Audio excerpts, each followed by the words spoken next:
See, like here's a picture of Julie, and you can see here, look at the nose, how it's bent, like it was pushed into the pillow. Like somebody pushed it in there. I don't know how to explain that, Mark.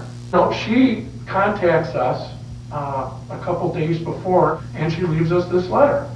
Okay? And then all of a sudden, boom, she turns up dead.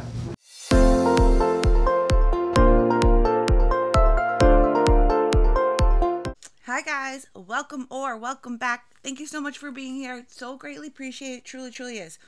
Before we get started, let me give you my usual disclaimer. This video is for educational purposes only. Please do not take what I say as fact. Please always do your own research and come to your own conclusions. Next.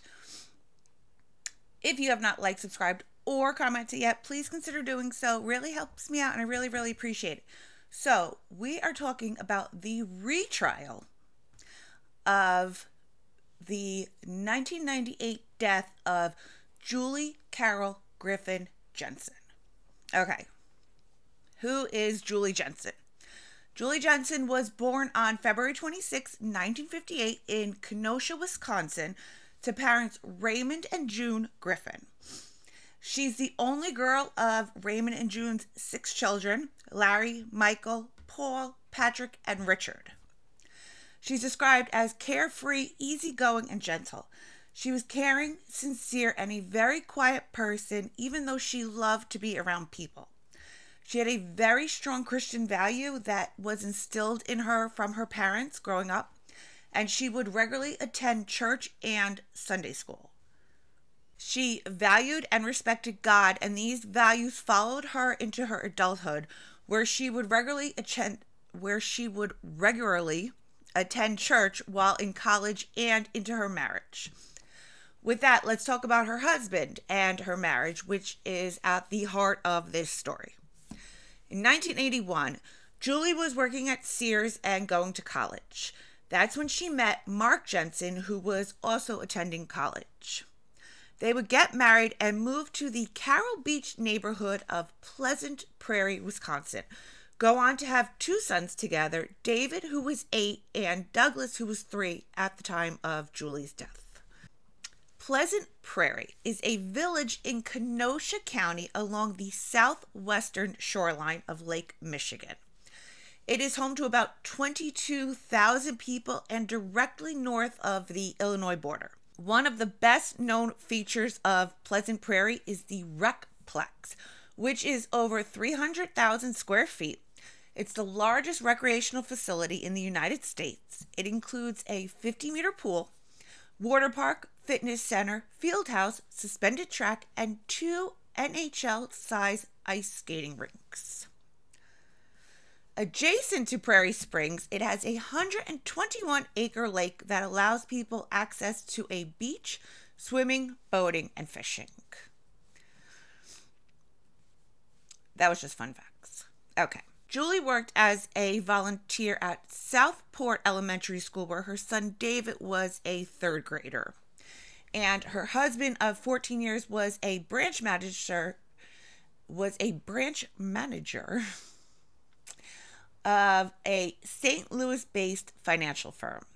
Sometime between 1990 and 1991, right after Mark and Julie's first son was born, cracks in their marriage started to appear. Julie began suffering from seasonal depression and postpartum depression, which she was treated for. It's also at this time that she began confiding in a co-worker of hers named Perry Tarica. Perry was also going through divorce at the time, and the two would lean on each other for support. They would take their relationship too far only once, and Julie would immediately regret this decision and cut off all ties with Perry Tarica immediately. Shortly after this, someone would begin leaving pornographic photos outside the Jensen home and send emails to Mark Jensen. The Pleasant Prairie police officer who spent years investigating harassing phone calls and photos left at the Jensen home and at Mark Jensen's office. Julie Jensen told the officer she suspected the calls were from a man with whom she'd had a short affair. She was embarrassed over the fact that she did have an affair. The photos were very graphic in nature, and at times they would resemble Julie Jensen as if they were taken in secret during intimate moments. Cosman said Julie also showed him sexually explicit photos she said were left at their home and on her husband's car. Cosman says they put a trace on the Jensens' home phone and a camera on Mark's office, but the harassment stopped. Julie would report these incidents to the police repeatedly over the course of 7 years. And it was initially believed to be Perry Tarica, but that idea was pretty much squashed after Perry Tarica moved out of state, an entire plane trip away from the Jensen home, and the pictures were still arriving at the house. It informed me that this person always seemed to be one step ahead of us. And whenever she would put a trace on the phone, that the calls would stop.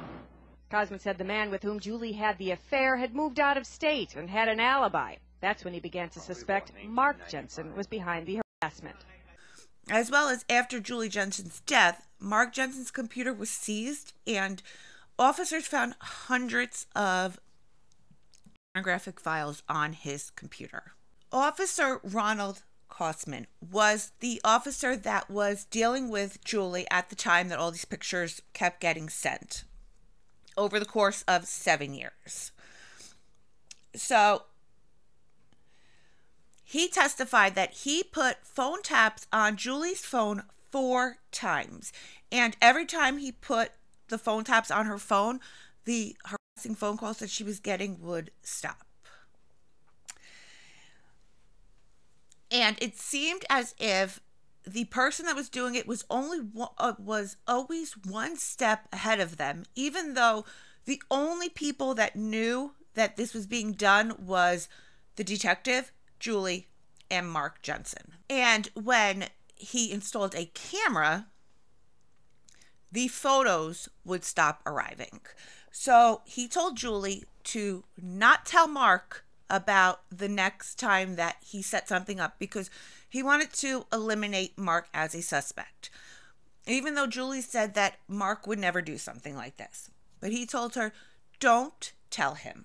And I asked her not to tell Mark that a trace was being set, because at that point I wanted to rule Mark out as a possible suspect. Cosman thought she agreed till he stopped by later to check on the calls. Judging by the way she looked, I asked her if she had told Mark about the trace. And she told me at that point, yes, she did. The thing that I said to her was, Julie, why did you do that? Julie, however, told Mark about the camera and the phone taps because she said that after being caught with Perry Tarica, she did not want to lie to her husband anymore. But Jensen's attorney suggested the source of the harassment could be Julie Jensen herself. You don't know whether that was just made up by Mrs. Jensen? That's correct. She would sadly and tragically find out that she should have lied to her husband much more. Officer Kaufman also testified that Julie left a voicemail for him stating, if I end up dead, my husband, Mark Jensen, would be the first suspect. I think Mark is trying to poison me. Going on to say, I photographed some notes and left a letter that I gave to the neighbors. She didn't want to share the note with me as she didn't feel as threatened as before, and she just wanted to let me know where it was. Julie was concerned about Mark's suspicious behavior and that he appeared to be hiding what he was doing on the family's home computer. We're not there yet. We will get there. Okay, so the harassment would end up slowing down in June of 1998 and then come to a complete stop in August of 1998 when Mark Jensen began dating Kelly Labonte. Kelly was the assistant to Mark's boss at his stockbroker job. Along with Mark's extensive photo collection, in October of 1998, police also found multiple emails between Mark and Kelly. Emails that were sexual in nature, referred to them as being a couple, and emails that would end with the letters IDLY, which meant I do love you. Julie would pass away on December 3rd, 1998.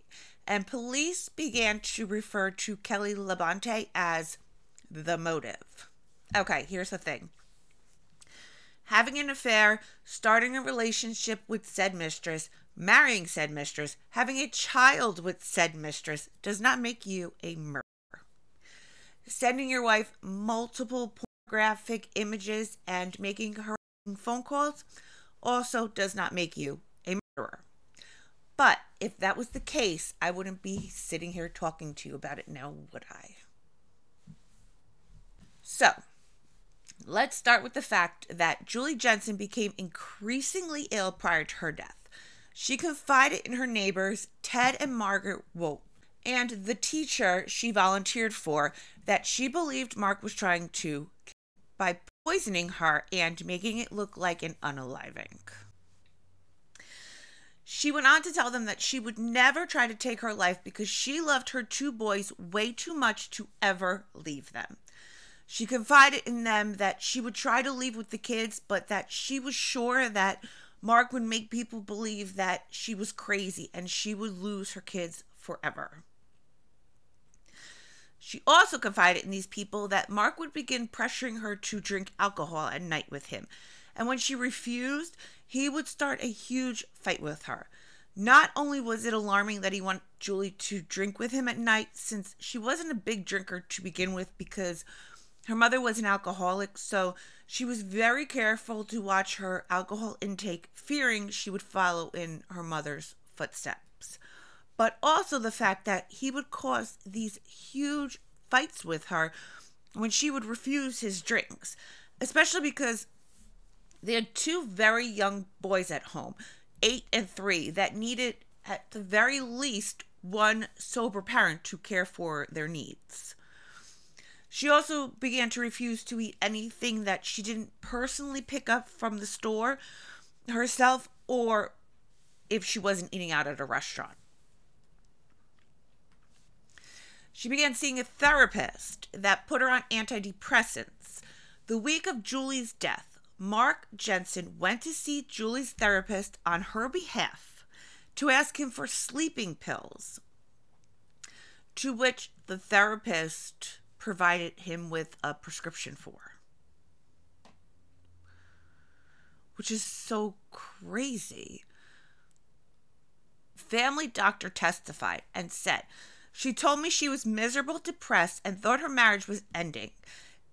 Tears, yes, she was highly upset. The image was burned into my memory. I'd never seen her look like that, and I've taken care of her for a number of years on a variety of visits." She did relate her mom's problems with alcohol and her tragic death. I don't remember the details of that, but she was very concerned about going down the same path as her mother.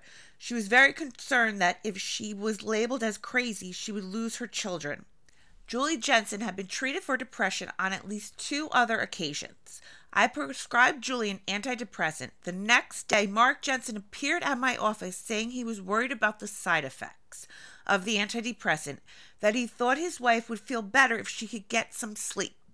I prescribed the sleep aid Ambien.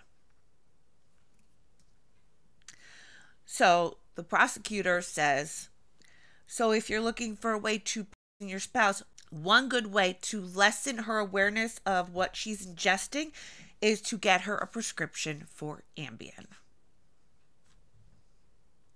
True.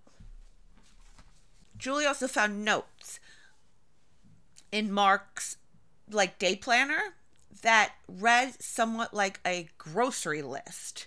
But this was no ordinary grocery list, with items such as drugs, syringes, and needles.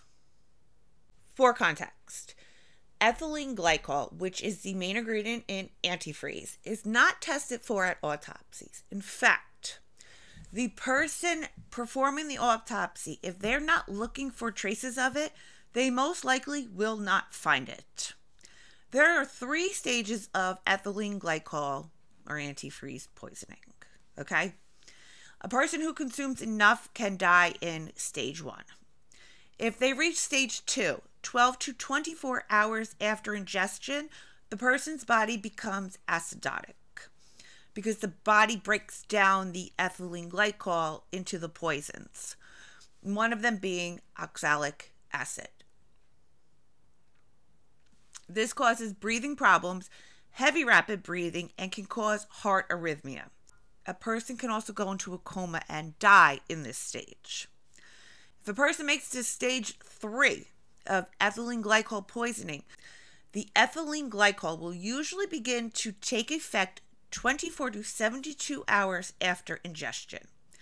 This is the kidney phase. You can literally see crystals in someone's kidneys. The crystals are from the acid that's created by the ethylene glycol poisoning. They disrupt kidney function, and the person that ingested the antifreeze dies a slow and painful death. One of the first signs of antifreeze poisoning is the person that has ingested it appears to be drunk. Margaret Vogt, Julie Jensen's next door neighbor and confidant, testified that the day before Julie's death, she spoke to her on the phone, and her words were slurred, almost as if she had been drinking. When she questioned Julie about it, Julie blamed it on the new medicine she was given by her therapist. And that's the last time you ever spoke to Julie Jensen? Yes. How long would you say that conversation lasted? I would say it was probably 15 minutes because I keep repeating. I didn't want to hang up. Why not? I felt something's wrong. How did Julie sound in terms of her emotional state? Did she sound concerned? No, she did not. She said, I'm okay. But she didn't sound okay. As I was getting closer to the house, I saw all the police cars, the ambulance. I already knew something very bad had happened. My daughter was crying. My husband was very, very upset. He was upset at me too. He said, you told me to stay away. You told me to not get involved. And look what happened. December 3rd, 1998, at approximately 4:30 p.m., police respond to the Jensen home for a pulseless, non-breathing female. Julie was dead in her bed, and crystals in her kidney at the time of autopsy would show that she had reached stage 3 in ethylene glycol poisoning. The day after Julie's death, her neighbor Margaret testified that she saw Mark Jensen and his father giving each other a high five and celebrating in the driveway. December 4th. Yes, I saw Mark on December 4th. I saw him outside. What time of day was this? It was afternoon.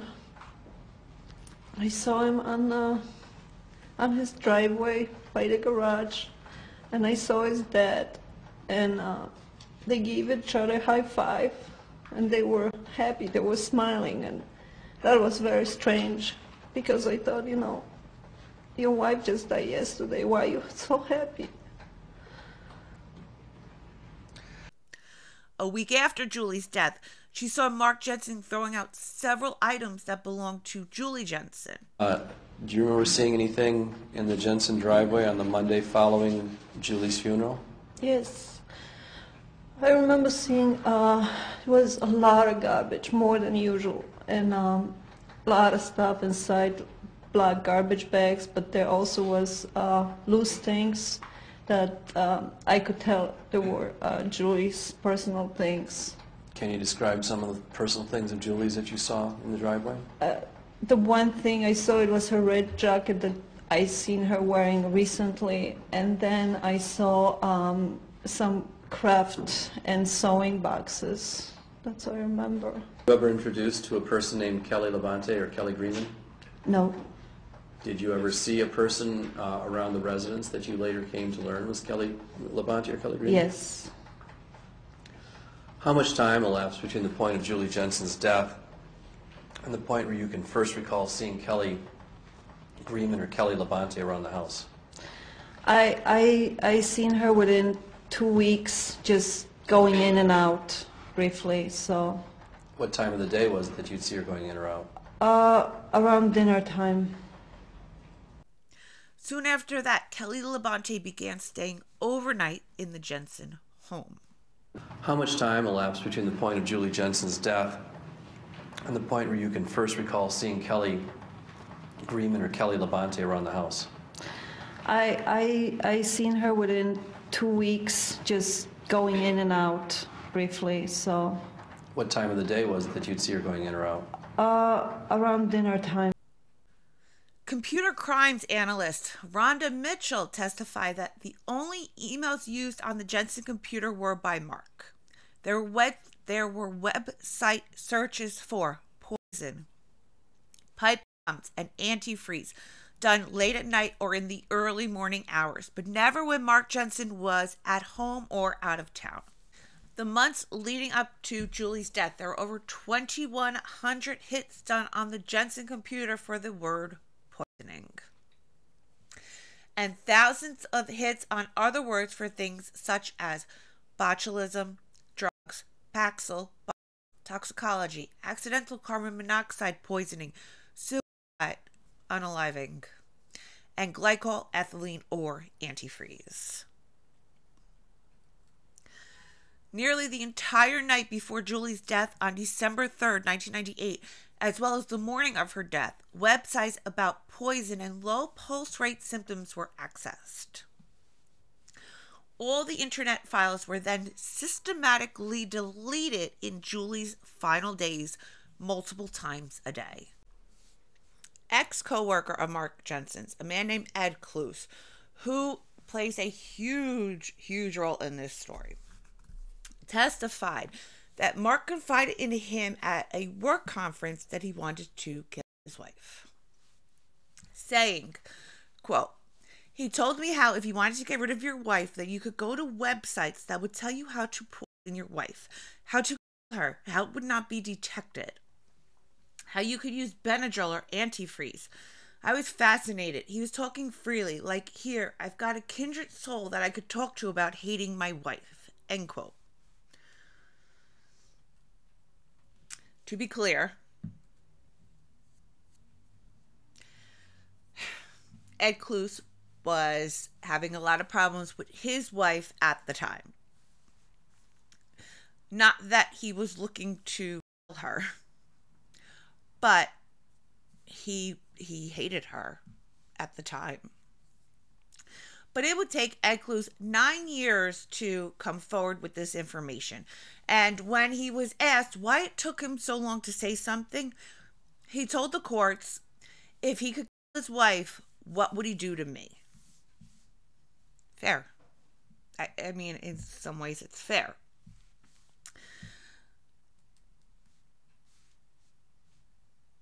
An inmate at the jail with Mark Jensen claims he overheard phone conversations Mark was having where he planned to get rid of a key witness for the prosecution, i.e. Ed Cluse. He claims he heard him say that he would pay $1,000, $500 up front and $500 after the completion of the abduction. Prosecutors played recordings they say prove the claims of a jailhouse snitch that Jensen agreed to pay him $1,000 to get rid of a key prosecution witness. The calls were between Jensen and his parents and Jensen and his wife. How much? Oh, it'd be like 500. Okay. Maybe twice, and that would be it. And I'm not sure if I want to do that or not, but, you know.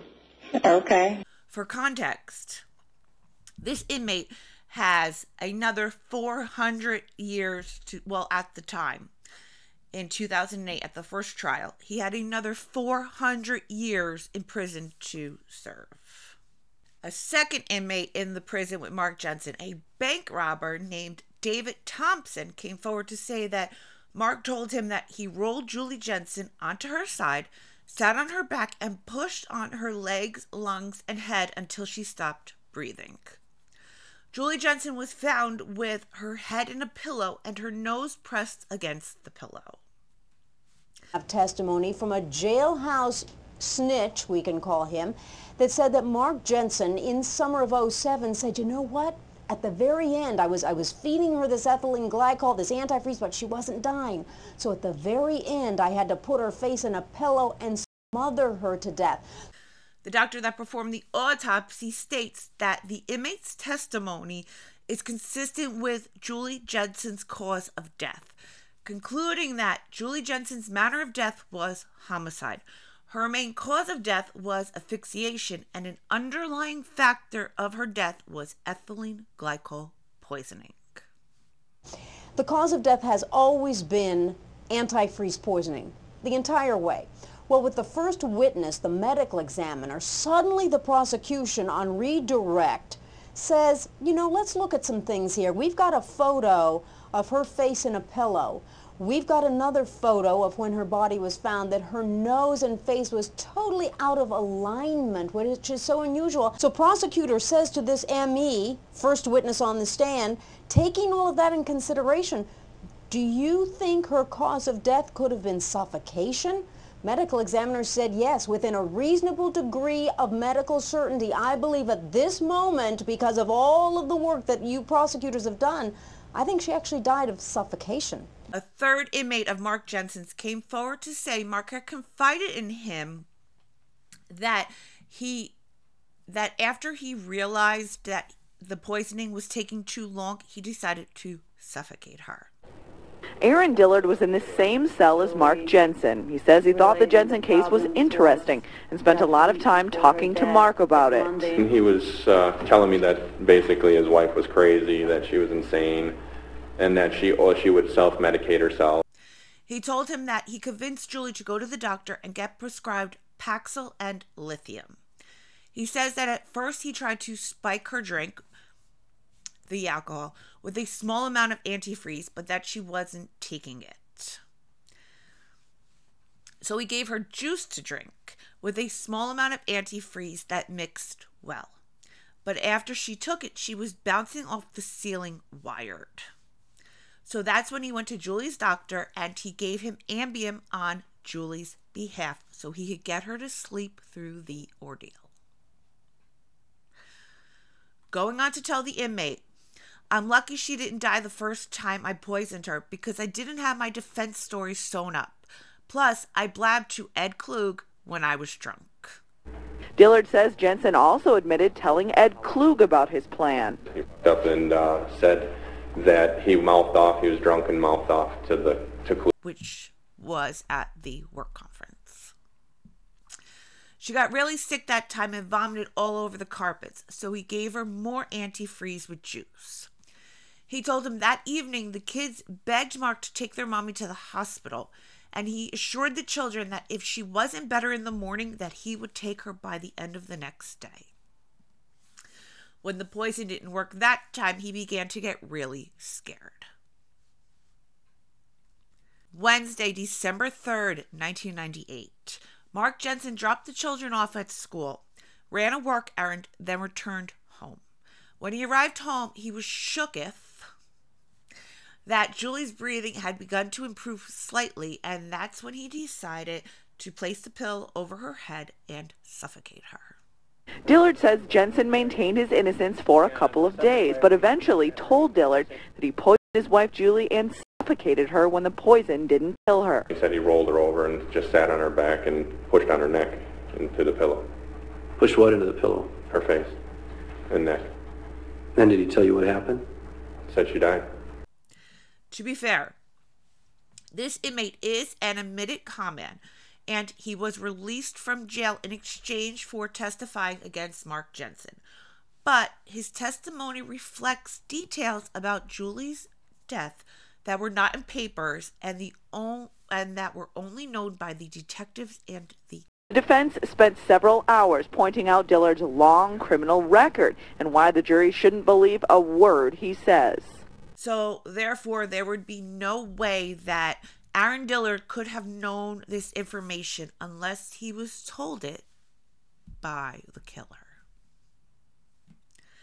Mark Jensen's defense team claimed that Julie Jensen unalived herself because she was upset about her husband's affair, and wrote the note as a way to frame her husband of 14 years. I know what you're thinking. What the hell note are you talking about, Angela, right? Okay, don't worry, I got you. Right before her death, Julie Jensen wrote a note to police, gave it to her neighbor, and instructed her to give it to the police should anything happen to her. The note was addressed to Pleasant Prairie Police Department and the detective she was working closely with. The letter read, I took this picture and am writing this on Saturday, 11/21/98 at 7 a.m. The list was in my husband's business daily planner, not meant for me to see. I don't know what it means, but if anything happens to me, he would be my first suspect. Our relationship has deteriorated to the polite superficial. I know he's never forgiven me for the brief affair I had with that creep 7 years ago. Mark lives for work and the kids. He's an avid surfer of the internet. Anyway, I do not smoke or drink. My mother was an alcoholic, so I limit my drinking to 1 or 2 a week. Mark wants me to drink more with him in the evenings. I don't. I would never take my life because of my kids. They are everything to me. I regularly take Tylenol and multivitamins. Occasionally take over-the-counter stuff for colds, Zantac or Imodium. Have 1 prescription for migraine tablets, which Mark uses more than I. I pray I'm wrong and nothing happens, but I'm suspicious of Mark's suspicious behaviors and fear for my early demise. However, I will not leave David and Douglas, my life's greatest love, accomplishments, and wish. My 3 Ds, Daddy, Mark, David, and Douglas. Handwriting expert Lane Lewis testified that the handwriting in the letter was indeed that of Julie Jensen. For something that seems so cut and dry, doesn't it lead you to wonder why the hell are we wasting resources, funds, and people's time to retry this case in 2023? The answer to this would be that Mark Jensen's team argued that Julie's letter being read swayed the jury to convict him, and that it was unconstitutional because it goes against his 6th Amendment right to confront your accuser. Well, apparently their argument was strong enough to grant him another trial, even though jurors on the first case have come out to say that the letter is not what sealed the guilty verdict for them. Shaw tells me the 7-week trial was agonizing, and as a group, they spent 32 hours deliberating more than 300 exhibits before reaching a verdict. She says the letter Julie Jensen wrote to her neighbor accusing her husband of trying to kill her was not the key piece of evidence. Instead, Schott says it was the mountain of other evidence, including internet searches on his computer researching poison-related deaths and his testimony to police. It's a miscarriage of justice, but if he goes back to trial and they give the same evidence minus the letter and the jurors see the same thing that we did, he's going right back to jail. Look at this. Even though Julie Jensen's letter will not be admitted into evidence this time around, there's a manuscript that was written by Mark Jensen where he references Julie Jensen's letter. And it is said that that manuscript will be admitted into evidence. So if it is, the jury's going to hear about Julie Jensen's letter anyway. On top of this, the manuscript alleges that Julie Jensen wanted to be a surrogate for one of her brothers, but that she wanted to get pregnant with the baby the natural way, not by in vitro fertilization, but by the old-fashioned between the sheets way. I find that hard to believe, but we'll see. I don't even know at this point if it's going to get, if it's going to be allowed, because as of right now, we are only up to day 3 of this trial, but I am going to keep up with it. So if you have not liked, subscribed, or commented yet, please do so. Turn on your notification bells if you want to know what happens next, because I will be keeping a close eye on this and bringing you guys mostly relevant things,